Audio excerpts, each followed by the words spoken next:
ਮੇਰੇ ਨਾਲ ਸਲੀਮ ਹੈ, ਸੜਕਾਂ ਦੀ ਪਟਾਈ ਕਰਨਾ ਤੇ ਬੱਚੇ ਮੇਰੇ ਘਰ ਵਾਲੇ ਨੇ ਤੇ ਮੈਂ ਤੇ ਮੇਰੀ ਬੀਵੀ ਅਸੀਂ ਇਕੱਠੇ ਰਹਿੰਦੇ ਹਾਂ। ਦੋ ਧੀਆਂ ਮੇਰੀਆਂ ਨੇ ਉਹ ਵੀ ਮੇਰੇ ਨਾਲ ਰਹਿੰਦੀਆਂ ਨੇ।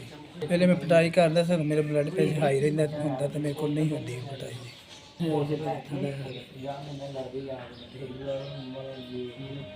ਐਡੀ ਮੁਸ਼ਕਲ ਮਜ਼ਦੂਰੀ ਮੇਰੇ ਕੋਲ ਨਹੀਂ ਹੁੰਦੀ ਜੀ। ਮੈਨੂੰ ਰਾਸ਼ਨ ਦੇ ਛੱਡੋ ਜੀ, ਮੈਂ ਕੋਈ ਦੋਸਤ ਤੇ ਬਹਿ ਕੇ ਰੋਟੀ ਖਾ ਲਾ, ਮਿਹਰਬਾਨੀ ਤੁਹਾਡੀ।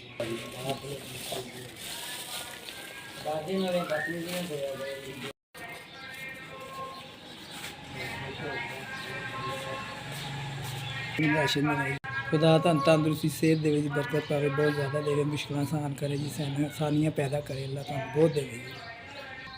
ਅੱਲਾ ਤੁਹਾਡਾ ਭਲਾ ਕਰੇ। ਅੱਲਾ ਮੀਆਂ ਤੁਹਾਨੂੰ ਬਰਕਤ ਪਾਵੇ, ਬਹੁਤ ਮੁਸ਼ਕਲਾਂ ਆਸਾਨ ਕਰੇ।